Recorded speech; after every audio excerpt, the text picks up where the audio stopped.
Salut Vetters, Patrick ici avec Vetted. Aujourd'hui, ça va être une sorte de récapitulatif sur les ovnis, si vous voulez, parce que j'ai plusieurs clips de plusieurs interviews différentes. Donc, vous allez entendre Gary Nolan chez Joe Rogan. Vous allez entendre Jeremy Corbell sur Vice avec Shane. Vous allez aussi entendre Ross Coulthart qui a interviewé Kai Dickens avec les enregistrements de télépathie et une mise à jour sur ce qui se passe avec ça. Vous allez aussi entendre Danny Sheehan. Donc, nous avons beaucoup à couvrir. Allons-y, ça va rester avec Vetters, appuyez sur le bouton j'aime. Cela aide vraiment les vidéos. Et bien sûr, si vous n'êtes pas encore abonné, appuyez sur le bouton s'abonner. J'essaie d'atteindre 100 000 abonnés avant la fin de l'année. Et je sais que vous en avez marre de moi. Dire cela, et je m'excuse. D'accord, premier extrait. Voici Jeremy Corbell sur Vice. Quelqu'un lui a demandé y avait-il des aides sur certains de ces engins, et il a répondu « Oui, sur certains des engins, nous avons récupéré des biologiques. Avons-nous les corps des pilotes qui ont piloté cet engin? Des biologiques ont été récupérés avec certaines de ces récupérations, oui. Il n'a pas dit un être, corps. Il a dit biologique. Et il y a une raison pour laquelle il a dit cela. Pourquoi? Eh bien, je pense que tu devrais demander à Dave. Il est plus intelligent. Moi, Il n'est pas là. C'est vrai. Oui, continuez. Biologique, biologique. Biologique. Je pense que parce que nous faisons l'hypothèse, c'est pourquoi nous avons changé cela en intelligence non humaine. Nous supposons extraterrestres, aliens, eh bien, peut-être qu'ils viennent d'ici, ce sont des ultraterrestres. Peut-être que certaines de ces choses sont juste comme de la chair imprimée avec IA. Nous appelons cela un biologique. Ah, je vois. Parce que nous faisons cela. Oui. Nous imprimons des organes. Donc, je pense qu'il laisse la terminologie ouverte à l'interprétation. Mais ce qu'il dit, c'est oui, il y a genre des extraterrestres et des engins. C'est intéressant et je pense que beaucoup de gens se sont toujours demandé pourquoi David Grush a utilisé le terme biologique. Et je suis content qu'ils aient montré cet extrait de Nancy Mace posant la question à David Grush. Mais la vérité est que David Grush a déjà dit corps extraterrestre. C'est une interview que beaucoup d'entre vous n'ont peut-être pas vue, mais avant que David Grush ne fasse son interview tristement célèbre avec Ross Coulthart en juin 2023, un mois avant de témoigner devant le Congrès, il a en fait une interview de secours chez Bryce Zabel avec le fils de Bryce Zabel en train de l'enregistrer. Et dans cette interview, vous pouvez entendre David Grush dire clairement que oui, nous avons des corps extraterrestres. Vous dites que le gouvernement des États-Unis a récupéré une technologie extraterrestre? Oui, l'évaluation était non humaine, vraisemblablement extraterrestre, mais nous avons récupéré du matériel et des engins non humains que nous avons en notre possession. Avons-nous des corps extraterrestres? Nous le faisons. Vous savez, je comprends ce que dit Jeremy. Cela laisse place à l'interprétation, mais cela laisse aussi une porte de sortie pour dire que ce n'est pas extraterrestre. Ce que je comprends, mais c'est un peu ce qu'ils ont dit. Non, ce ne sont pas humains, n'est-ce pas? Mais je ne sais pas. Alors, est-ce que la distinction vous dérange? Faites-le moi savoir dans les commentaires. J'ai un autre extrait de Jeremy Corbell sur Vice. Le voici. Pour l'Array a vraiment été créé, oui, ça veut dire pour façonner le récit émergent des pains, ces mots exacts. Si je les ai déjà vus dans un document, ce serait pour façonner le récit émergent des pains. Pourquoi devez-vous façonner quelque chose si c'est inventé? Eh bien aussi, oui, parce que cela gagne en popularité, et donc, par conséquent... Quelque chose se passe, cela sort dans une certaine mesure. Les gens ont des téléphones portables, les gens parlent, des lanceurs d'alerte se manifestent. Alors, oui, mec, donc Dr. Kirkpatrick, il regarde tout ça. Au fait, j'adore ça. Je reçois toujours des infos quand les gens regardent des choses. Arrow, quand vous regardez cela, pourquoi demandez-vous à votre ancien directeur de faire une campagne de relations publiques sur des podcasts sélectionnés où vous essayez de dire qu'on ne peut pas faire confiance aux lanceurs d'alerte alors que vous êtes un menteur connu qui va à l'encontre des lanceurs d'alerte quand vous avez demandé aux lanceurs d'alerte de venir à vous? Pourquoi vous envoie-je des lanceurs d'alerte comme test et puis Et ensuite, il ne publie pas ce qu'il... Et puis, ils reviennent vers moi et je le diffuse. Pourquoi? Pourquoi cela arrive-t-il? Pourquoi Tim Phillips, le directeur intérimaire de AARO, qui n'est plus directeur de AARO, a-t-il aussi fait une tournée médiatique en racontant des mensonges absolus au public américain? Maintenant, le nouveau directeur de AARO, j'entends dire que c'est un très bon gars. Mais il a dit à un de mes amis, en fait, je ne peux même pas me coiffer sans obtenir une autorisation. Donc, même s'il est un bon gars, combien peut-il dire au public américain ce qu'il veut? Maintenant, ils ont admis certaines bonnes choses, parce qu'ils doivent le faire, parce que nous les avons forcés, parce qu'ils ont l'air idiots quand ils ne le font pas. Ils ont l'air idiots quand les gens reviennent vers moi, disent « j'ai témoigné devant eux » et ils ont menti. Ils ont l'air idiots quand ils vont au Wall Street Journal et utilisent Joel Shechtman comme le gars qu'ils vont diffuser de fausses informations. Et George et moi disons à Joel Shechtman « Hey, c'est factuellement incorrect. Voici le gars qui était dans le bunker nucléaire. Vous avez mal compris l'histoire. Faites juste une correction. » Et ils ne le font pas. Ils persistent et attaquent les lanceurs d'alerte. Donc, Arrow, je n'ai aucune affection pour eux. Maintenant, les employés d'Arrow, beaucoup d'affection pour eux. De bonnes personnes là-dedans. De haut en bas, ils ont un mandat. Et je vais le dire une dernière fois parce que personne ne m'écoute jamais et je le dis depuis des années, cette chose. Nous écoutons. Pour fasciner le récit émergent sur les peines. C'est un mandat de la CIA concernant les médias et les ovnis. Ils ont quelque chose d'ailleurs qu'ils appellent gestion de la perception. C'est un bureau et ils ont un budget. Et c'est ce qu'ils essaient de faire. Et donc, regardez, beaucoup de gens ne sont pas fans de Arrow et Jérémy soulève des points solides. Je ne pense pas que Arrow ait été initialement géré de manière très efficace, vous savez.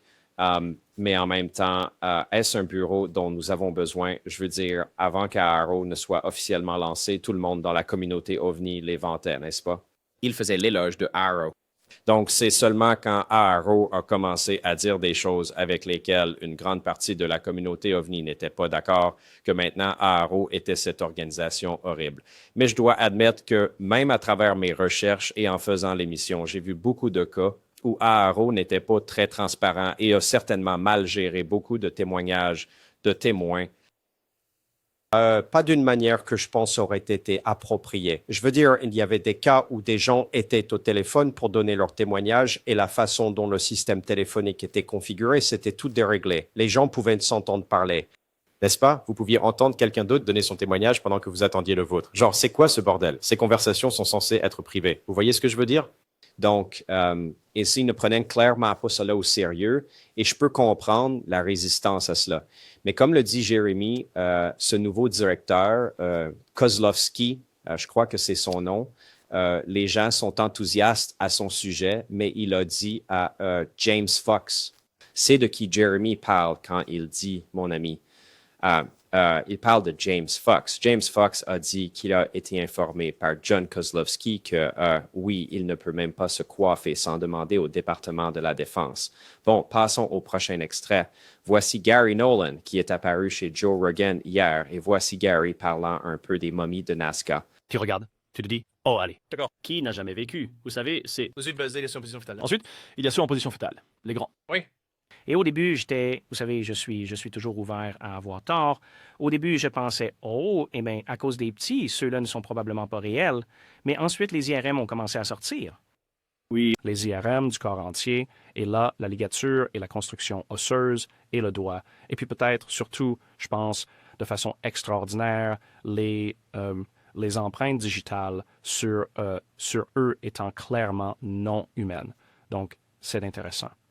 D'accord. Faites-moi savoir ce que vous en pensez dans les commentaires. Les momies, très intéressant. Les empreintes digitales, je ne sais pas. Je veux dire, je laisse encore la porte ouverte, c'est sûr. Je dois être honnête.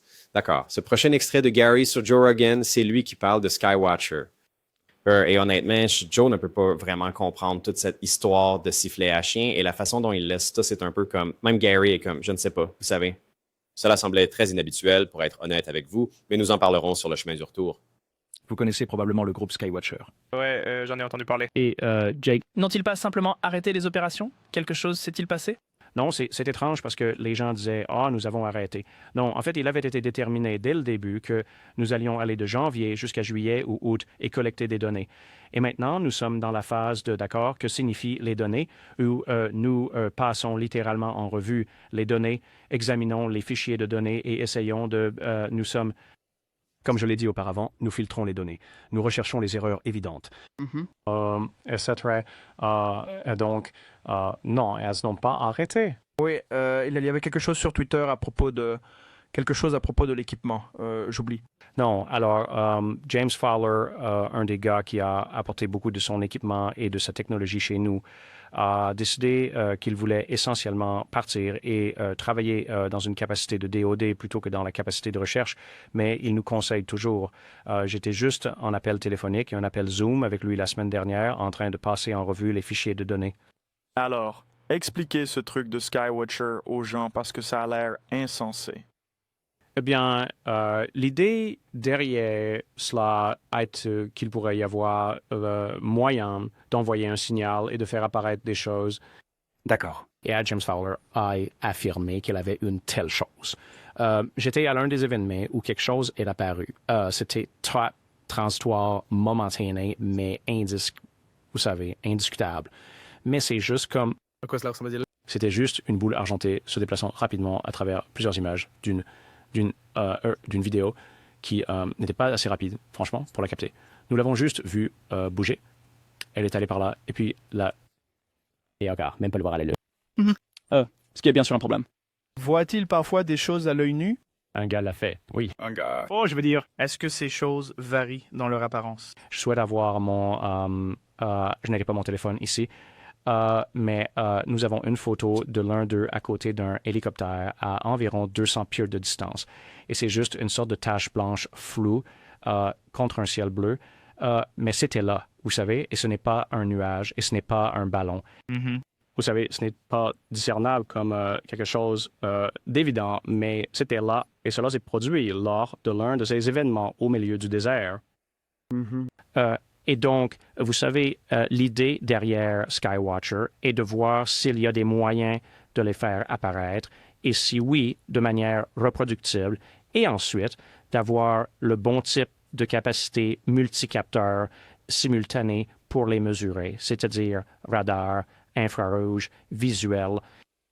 Des gens au sol. Quel signal envoie-t-il pour faire fonctionner ces choses? Quel signal? James a un signal qu'il ne va malheureusement pas. Je ne sais pas ce que c'est. Il ne veut pas que tout le monde connaisse le signal de la chauve-souris? Mais je veux dire, vous savez, peut-être, oui, exactement. Je veux dire, ça semble un peu ridicule, mais je veux dire, pourquoi mettriez-vous ça sur Internet?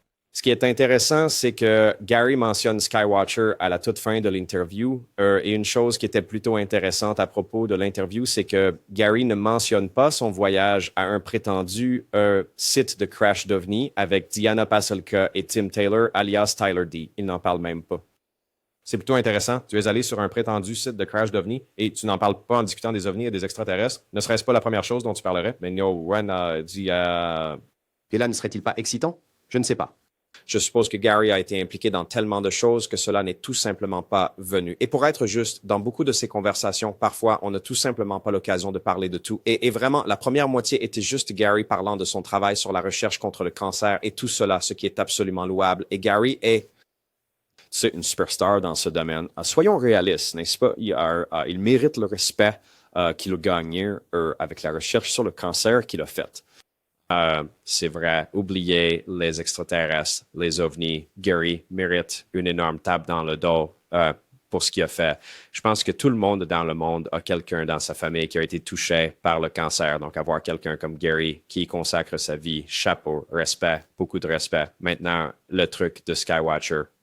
Encore une fois, il continue un peu à parler de ce dog whistle. Et c'est très intéressant de voir comment Gary ne peut pas non plus le comprendre, n'est-ce pas? Parce que Joe l'explique un peu. Je pense que nous avons tous eu cette question, n'est-ce pas? Et vous savez, à la fin de ce clip, Gary dit quelque chose comme « Tu n'es chic, tu ne veux pas le mettre sur Internet. » Et Joe dit « Vous savez, quel est le problème? » Et en gros, il continue en disant comme « Eh bien, si tout le monde connaît le signal, alors tout le monde émettra le signal et peut-être qu'ils ne viendront pas. Ça va juste inonder les ondes avec ce signal et, n'est-ce pas, ça ne marchera plus. » Donc, c'est intéressant. Mais encore une fois, je pensais que l'idée était que les atouts psioniques étaient ceux qui faisaient venir les ovnis, pas le sifflet pour chien, n'est-ce pas? Donc, je ne suis pas trop sûr, et vous savez, c'est déroutant, là, mais vous savez, je me souviens avoir parlé à Carl Crusher qui a évoqué ce truc à propos de Skywatcher dans mon émission.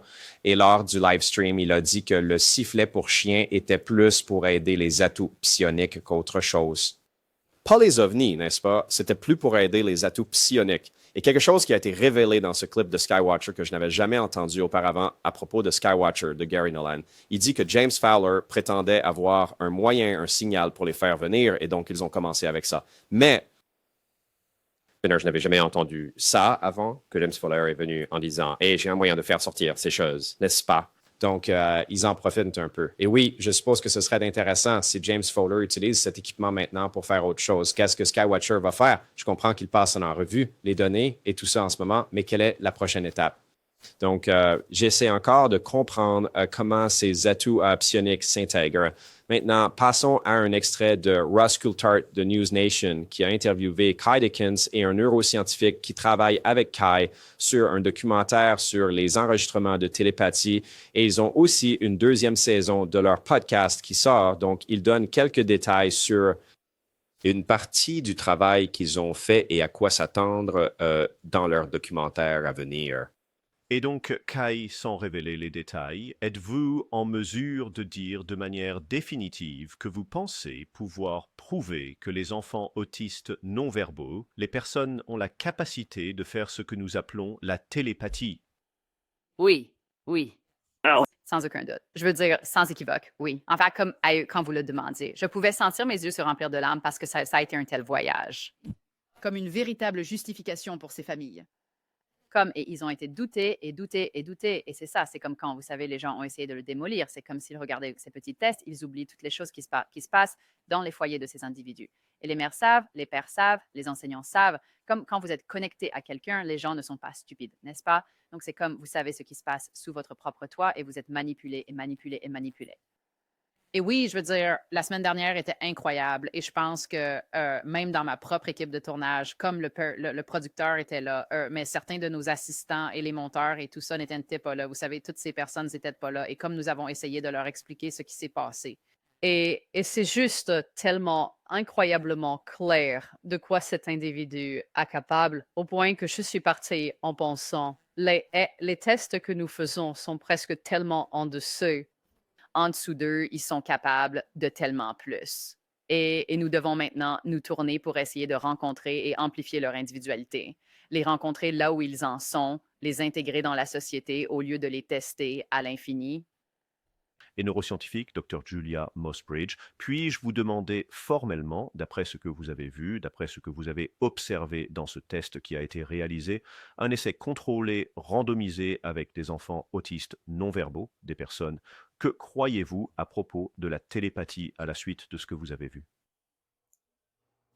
C'est sûr que c'est sûr que c'est réel, mais ce n'est pas la chose la plus intéressante. Dis-moi quelle est la chose la plus intéressante. Je veux dire, nous pourrions déjà expliquer la télépathie en utilisant, vous savez, l'intrication et la physique quantique. Et donc, cela donne l'impression que ce n'est pas la chose la plus intéressante. Pour moi, ce qui est le plus intéressant, c'est qu'il pourrait y avoir deux types différents de télépathie. Et l'un d'eux est cette télépathie de proximité que Kai a vu dans son podcast, etc. Et puis l'autre est ce que nous investiguions, ce type de télépathie à distance. Et la télépathie à distance semble émerger de deux manières. Premièrement, vous pouvez la tester. Et c'est un peu difficile à tester parce que ces étudiants sont extrêmement associatifs. Donc, même s'ils obtiennent la cible, ils vous diront à quoi ils l'associent et vous devez extrapoler en arrière.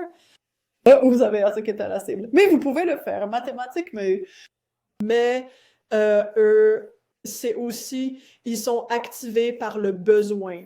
Donc, s'il y a un besoin de connexion télépathique parce qu'un de leurs amis a une dispute ou quoi que ce soit, cela passe. Et donc, la chose la plus stupéfiante n'était pas tant la télépathie pour moi, bien que j'ai pleuré à un moment donné parce que j'étais submergée par l'épreuve et c'était ridicule. Mais la chose la plus stupéfiante pour moi était la validation de ce qu'ils appellent la colline, qui est l'endroit où les non-parlants semblent être juste en conversation les uns avec les autres tout le temps, même pendant les essais. Et cela, il y avait des preuves pour cela. Oui. Donc, regarde, ça c'est intéressant et j'ai vérifié cette neuroscientifique et elle est très qualifiée, c'est sûr, mais une chose intéressante est qu'elle a un historique remontant à des décennies de déjà croire en la télépathie et la téléportation et le voyage dans le temps et toutes sortes d'autres choses. Vous savez, c'est juste intéressant. J'espère que les télépathies type impliquent aussi des neuroscientifiques et des scientifiques qui n'ont pas d'intérêt personnel. Est-ce que cela a du sens? Comme ils ont jamais fait cela auparavant, comme un mélange. Je pense que ce serait bien d'avoir un mélange. Des gens qui peut-être, vous savez, comme elle, qui sont familiers, mais aussi des neuroscientifiques et des scientifiques qui ne le sont pas. Mais à la fin de la journée, pour qu'il soit vraiment accepté, il faudrait qu'il soit évalué par des pairs, n'est-ce pas? Et donc, les gens testeraient leurs sources et méthodes et vérifieraient. Donc, peut-être qu'à la fin de la journée, cela n'a pas d'importance. Je ne sais pas. Je ne suis pas un scientifique et, pour être honnête, pas même si intelligent. D'accord. Maintenant, j'ai un extrait de Kai sur Twitter qu'elle a posté et que j'ai trouvé intéressant. Ajouter un peu de contexte. Regarde ça. Qu'est-ce qu'il faudra pour que le monde croie à ses découvertes?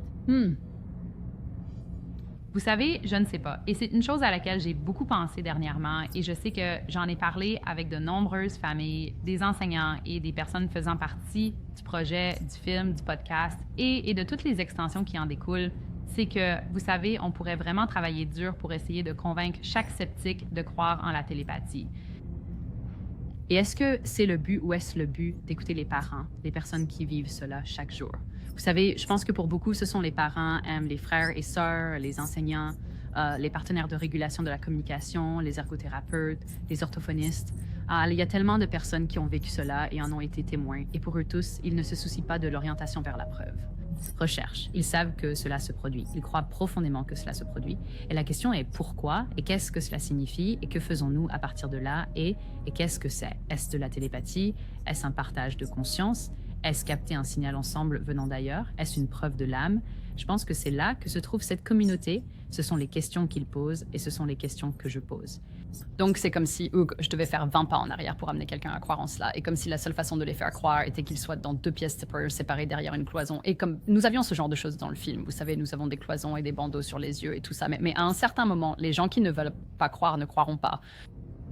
Et tous les autres qui veulent, je pense, vont partir à la meilleure aventure pour essayer de comprendre ce que cela signifie. Et pas seulement pour les non-locuteurs et leurs familles et ceux qui les aiment, mais pour nous tous. D'accord. Notre dernier extrait de l'émission. Voici Danny Sheehan sur une chaîne locale de Fox News parlant des extraterrestres, ovnis, simulation gouvernementale. Tout le tralala. Vous avez rencontré certains législateurs ici et vous appelez le Congrès et adopté la loi bipartisane sur la divulgation des pannes. S'ils l'adoptent, que découvrirons-nous? Eh bien, ce que nous allons découvrir, c'est qu'il y a un élément profondément enraciné au sein du département de la Défense et de la direction des opérations de la Central Intelligence Agency qui a commis un parjure devant le Congrès. Mentir, nier le fait qu'ils ont récupéré un vaisseau spatial d'origine extraterrestre non humaine et les corps qu'ils ont maintenant testés par ADN et qu'ils savent être non humains. Vous dites parce que vous représentez certains lanceurs d'alerte. Vous dites qu'ils vous ont révélé que ces preuves existent, que ces documents existent, que ces phénomènes viennent effectivement d'un autre monde avec de véritables espèces extraterrestres. Qu'ils savent qu'ils ne sont pas humains. Ont-ils décrit à quoi ressemblent ces espèces? Eh bien, en fait, pas encore au public. Nous avons diffusé cette information. Mais le fait est que si nous faisons passer ce projet de loi, et nous sommes en train de le faire, dans la première semaine de septembre, nous espérons, dès qu'ils reviendront de leurs vacances d'été, que le Sénat va adopter un projet de loi de 64 pages qui exige que toutes les informations âgées de 25 ans ou plus, c'est-à-dire tout ce qui est antérieur à 2000, soient essentiellement immédiatement rendues publiques pour le public. D'accord. Et tout le reste sera soumis à un panel de 9 personnes qui sera nommé par le président. Et ce panel n'est pas seulement là pour l'examiner et décider quoi d'autre publier immédiatement, mais ils vont mettre en place un programme de 7 ans appelé le plan de campagne de divulgation de contrôle des UAP. Libérer toutes ces informations au cours des 7 prochaines années afin que nous puissions ajuster nos systèmes économiques, nos structures géopolitiques, nos structures politiques nationales pour essayer de tenir compte du fait que nous sommes maintenant conscients qu'il y a une civilisation extraterrestre qui nous entoure. Donc, cette loi est conçue pour que, si nous confirmons cette preuve, que le peuple américain, la population mondiale, en soit informé de manière mesurée. Cela inclut-il certains de ces engins spatiaux ou ces appareils qui ont été capturés par des pilotes de l'armée de l'air américaine qui semblaient descendre de l'atmosphère vers la mer, vous savez, en quelques secondes, défiant les lois de la gravité et de la physique? 7 dixièmes de seconde. En fait, 7 dixièmes de seconde. À partir de 24 000 mètres et s'arrêtant instantanément à la surface de l'océan, 6000 G de force centrifuge sur eux. Et je pense que ce sont quelques-unes des vidéos que certains de ces... Les pilotes avaient capturé. Oui, c'est le TikTok. ça, ils étaient sur TikTok. C'est le TikTok. Et ceux-ci ont été capturés par les caméras de tir du F-18 Super Hornet sur eux. Ils ont une myriade d'autres photographies d'eux, des photographies de près prises directement depuis le cockpit de certains de ces engins. Et qu'ils ont maintenant, comme je le dis, récupéré les engins et récupéré les corps qu'ils ont testés par ADN et ont maintenant confirmé qu'ils ne sont pas humains. Donc vous dites que le ministère de la Défense garde cela secret pour tout le monde? Oui. Et ils ont menti au public. Et au Congrès. Je veux dire, pourrions-nous théoriquement dire que ces engins étaient des programmes secrets du département de la Défense de la part de contractants testant de nouvelles technologies? Certains d'entre eux ont été impliqués dans un programme de rétro-ingénierie. Ils ont ces engins depuis un certain temps et ils ont travaillé à rétro-ingénier la technologie, essayant d'en reproduire certains. Il semble donc y avoir des engins qui ont été rétro-conçus et construits et qui sont pilotés par le personnel de l'US Air Force dans un programme très secret. Mais la réalité est qu'il y a un grand nombre d'autres engins qui ne sont pas les nôtres. Ils ne sont pas soviétiques, ni russes, ni chinois. Et donc, ils viennent d'ailleurs. Mais maintenant qu'ils ont récupéré les corps et qu'ils ont effectivement testé leur ADN, ils savent qu'ils ne sont pas humains.